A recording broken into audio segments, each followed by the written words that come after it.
Let's create. So this is what I have. I have a New York strip. Look at how beautiful it looks. I have a small piece of salmon, and I have a sausage. I'm going to trim this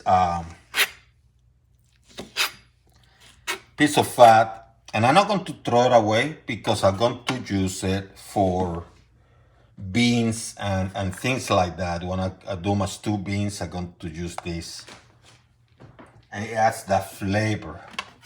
And I'm going to do my traditional seasoning for the steak, which is sea salt,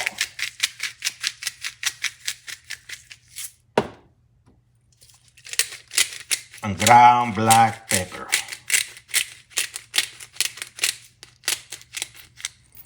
And I'm going to do the same for the other side. A piece of aluminum foil. I'm going to put the salmon on top.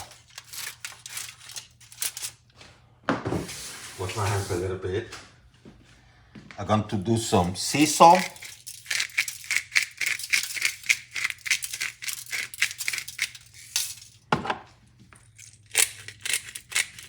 Pepper.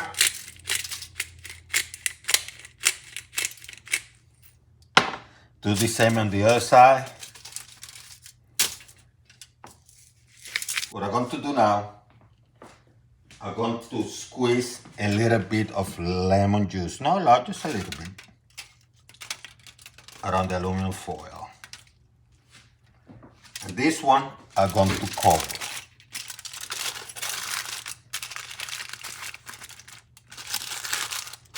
And also, I'm going to put it aside. Now we're going to go with the sausage. Let me cut it here. And for the sausage, I'm going to make some little stabs.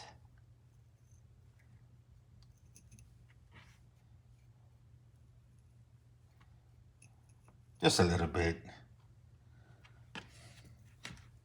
You don't have to, but I will. Because I want flavors to go inside. So this is a griddle, cast iron. And what I'm going to do now, I'm going to apply some extra virgin olive oil.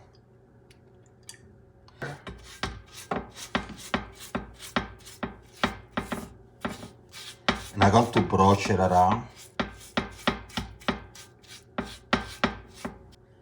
I'm going to put the steak in one side, the sausages, and the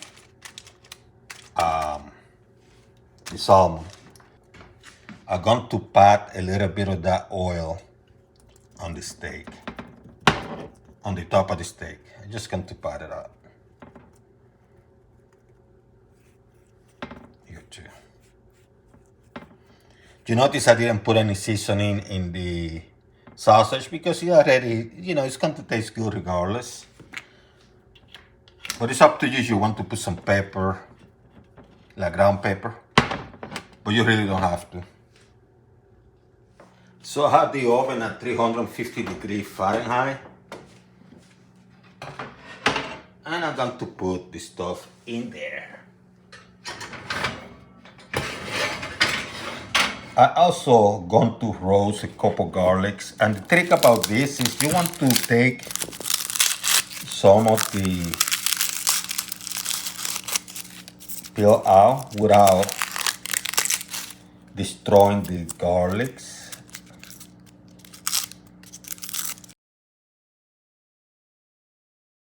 This is looking pretty good. Let me add the garlic now. Find some space here. It's going to be tricky working here, but it can be done. And this has been cooking for 15, 16, 17, for about 20 minutes now.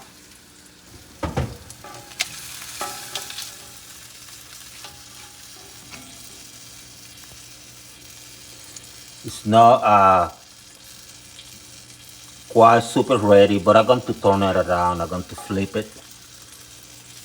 I'm going to do the same with the sausages.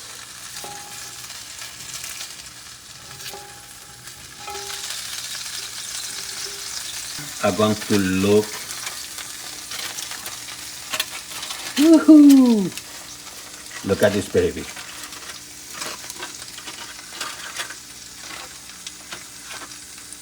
Yeah, it's getting flaky, it's getting there. So the salmon is about to be done. So this is what you're going to do now. You have to start applying the glaze to whatever you want to put the glaze or whatever you want to call it. And the salmon is going to get some of the glaze. So here's my glaze. See how nice? And I'm going to apply some of that into the salmon, which I'm going to cook on cover now for a few more minutes.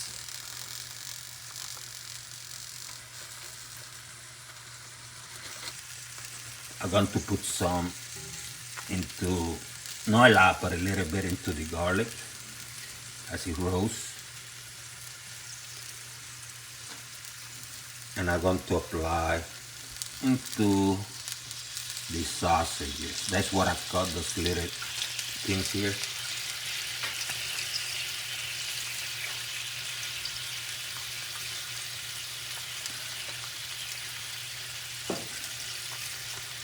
Not to the steak. The steak is going to stay the way it's going.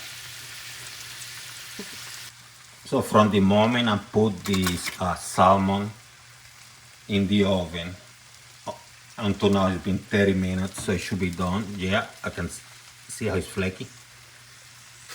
So what I'm going to do, I'm going to remove it. And let me take a look at the sausages. Oh yeah, they are also done.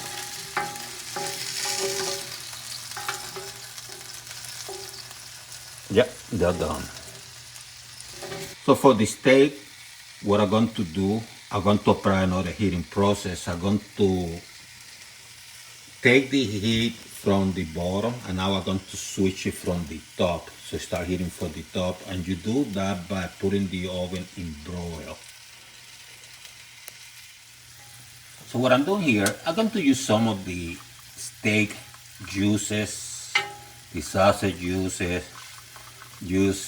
and I'm going to use it in the steak. I want it a little bit dark. I want it to look pretty as it cooks from the top. And you have to watch because now the heat is coming from the top.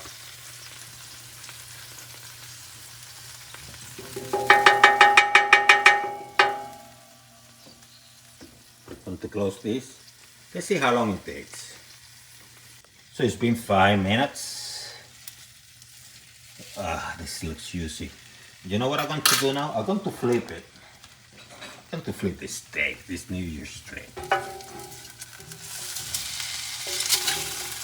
And I'm going to do the same that I did from one side, but I'm going to do it on this side. And I'm not going to use the hardcore glaze. I'm just going to use the one that's already with the juices. And this is hot as hell. Woo. And I'm going to let it cook for maybe 4 minutes, if that. So it's been about 4 minutes. See how beautiful it looks. Let me give it one more flip. Yeah, ain't that nice? So what I'm going to do, I'm going to take it out. I'm going to put it to rest for about 5 to 8 minutes. For the same amount of time, 5 to 8 minutes, I'm going to let this garlic roast for a little bit longer.